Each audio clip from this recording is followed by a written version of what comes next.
Hello and welcome. You're watching Race to Power with me, Ananya Datta. And before we start with our broadcast, some breaking news coming in a dramatic escalation of tension.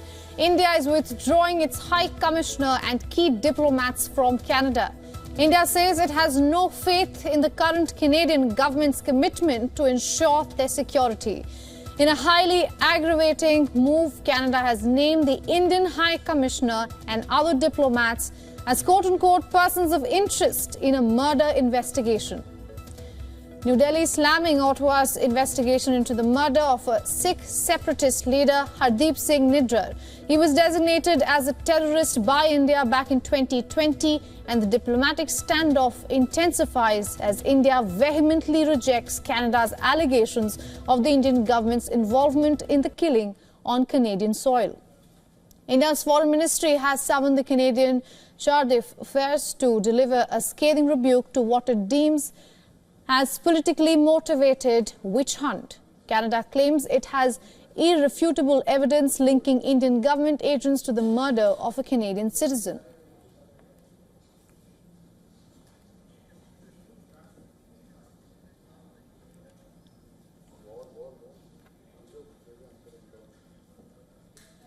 I also had a meeting. And to get us the latest, our assistant editor for Foreign Affairs, Siddhant Sibul, is joining us live on this broadcast from New Delhi. Siddhant, good to see you. This is, of course, a big move by New Delhi that could effectively jeopardize diplomatic relations with Ottawa. What are you picking on?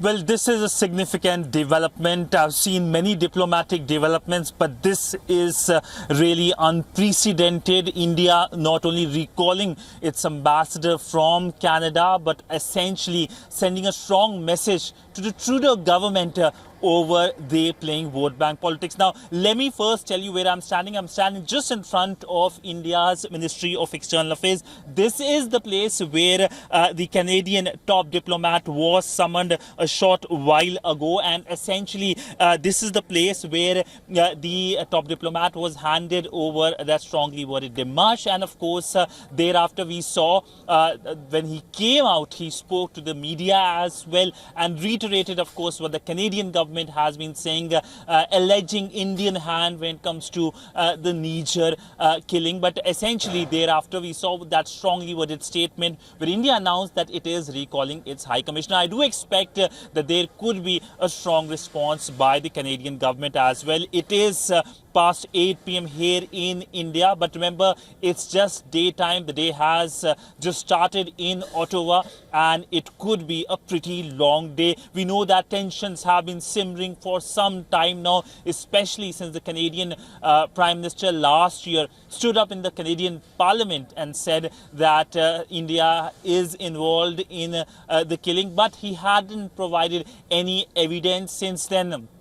There have been two face-to-face conversations, one as recent as in Laos, and also earlier we know that on the sidelines of the G7 summit in Italy. But essentially, when it comes to the Laos meeting, India said that it was not a very substantive conversation, but it looks like now the ties are heading towards a drastic fall, and coming at a time when, of course, Canada goes to election.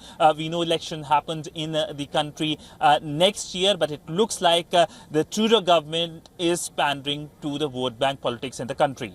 Absolutely, Siddhant. It was just back in June that the Canadian Prime Minister said that India and Canada will work together on the difficult issues. It doesn't seem like that's going through. For now, Siddhant, thank you so much for joining us on this broadcast and getting us those updates. For all the latest news, download the WION app and subscribe to our YouTube channel.